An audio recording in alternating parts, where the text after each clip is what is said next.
कहा जा रहा है कि अरागची ने ऐसा इसलिए किया क्योंकि ट्रंप ने ईरान को धमकी दी, उस पर हमले की धमकी। इसी के विरोध में ईरान के प्रतिनिधिमंडल ने अमेरिकी नेताओं के साथ फोटो नहीं खिंचवाई, हाथ मिलाने से भी इंकार कर दिया। कुछ देर के लिए लगा कि अमेरिका और ईरान में जो समझौता हुआ है वो टूट जाएगा, दोबारा युद्ध की नौबत आ जाएगी।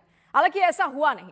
बाद में अमेरिका और ईरान के प्रतिनिधिमंडल ने बैठक की, करीब 1.5 घंटे तक चर्चा की और कई मुद्दों को लेकर उनके बीच सहमति भी बन गई। न्यूज एजेंसी रॉयटर्स ने रिपोर्ट दी कि स्विट्जरलैंड में जो बैठक हुई उसमें अमेरिका और ईरान इस बात के लिए राजी हुए कि युद्ध को खत्म करने के लिए वो अगले 60 दिनों के अंदर एक अंतिम समझौता करेंगे। तब तक बातचीत होती रहेगी। रिपोर्ट बताती है कि लेबनान में इजरायल और हिजबुल्लाह की लड़ाई रोकने के लिए एक सेल बनाया जाएगा और स्ट्रेट ऑफ हॉर्मुज में जहाजों की सुरक्षा के लिए एक ऐसा सिस्टम बनाया जाएगा जिसके जरिए अमेरिका और ईरान के बीच सीधी बातचीत हो पाएगी, ताकि किसी भी गलतफहमी की वजह से वहां कोई तनाव न बढ़ने पाए। रिपोर्ट के मुताबिक अमेरिका ने ईरान पर लगे प्रतिबंधों में ढील देने की भी बात कही है। साथ ही दूसरे देशों में फ्रीज की गई उसकी संपत्तियां लौटाने के लिए भी वो सहमत हो गया।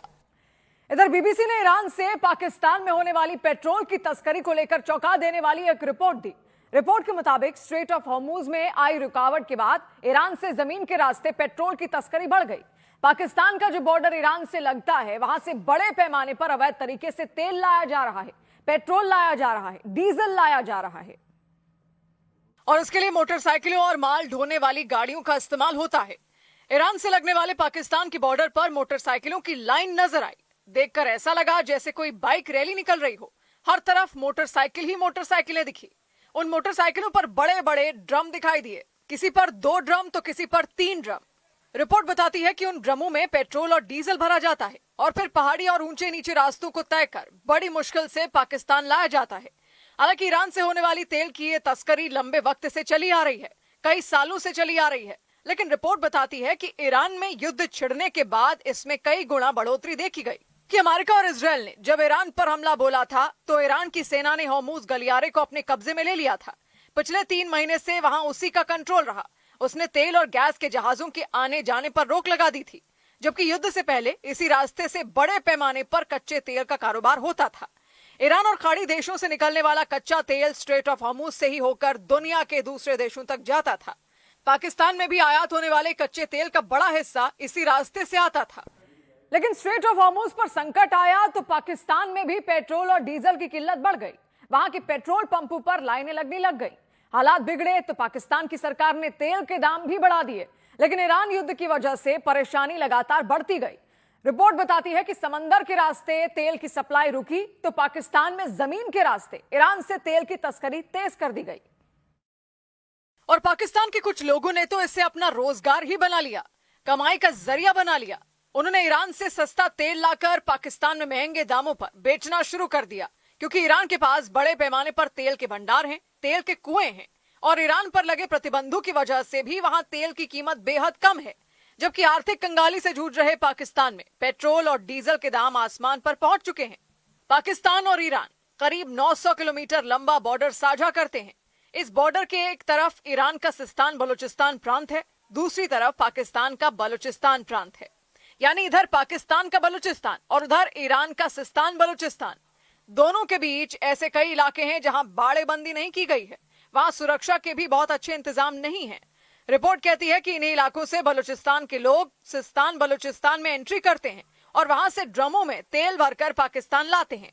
रिपोर्ट यह भी बताती है कि एक मोटरसाइकिल सवार एक बार में 300 लीटर के आसपास तेल ढोकर लाता है और ऐसे सैकड़ों मोटरसाइकिलें हर रोज बलूचिस्तान से ईरान जाती हैं। हालांकि इस काम में खतरा भी बहुत है। रिपोर्ट के मुताबिक कई लोगों की जान भी जा चुकी है, क्योंकि तेल की तस्करी जिन इलाकों से की जाती है वहां कुछ जगहों पर सड़क तक नहीं है। दुर्गम पहाड़ी रास्ते हैं, खतरनाक रास्ते हैं, उबड़ खाबड़ रास्तों और नदियों को पार करना होता है। तापमान भी वहां 50 डिग्री सेल्सियस के आसपास रहता है, यानी आसमान से आग बरस रही होती है और ऐसे में पेट्रोल के ड्रमों में भी आग पकड़ने का खतरा हर वक्त बना रहता है। रिपोर्ट में बताया गया कि ईरान से चोरी छिपे तेल लाने की कोशिश में कई लोग हादसों का शिकार हो चुके हैं। वो जिन मोटरसाइकिलों पर पेट्रोल और डीजल वाले ड्रम ला रहे थे उनमें आग लग गई थी। इस तरह की घटनाओं में कई लोग झुलस चुके हैं, कुछ लोगों की तो जान भी जा चुकी है। इसके अलावा विद्रोही संगठनों के हमलों का जोखिम भी रहता है। रिपोर्ट के मुताबिक बलूचिस्तान में जो विद्रोही संगठन हैं, उनके लड़ाके अवैध तरीके से तेल लाने वालों से जबरन वसूली करते हैं। इनकार करने वालों की हत्या तक कर दी जाती है।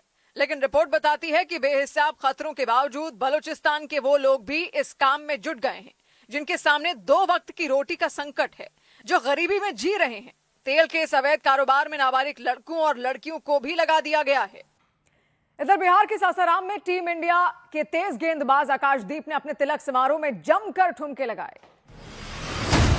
बिहार के सासाराम में टीम इंडिया के तेज गेंदबाज आकाशदीप अपने तिलक समारोह में जमकर थिरके। उन्होंने अपने दोस्तों के साथ भोजपुरी गाने पर डांस किया। 24 जून को उनकी बारात निकलेगी।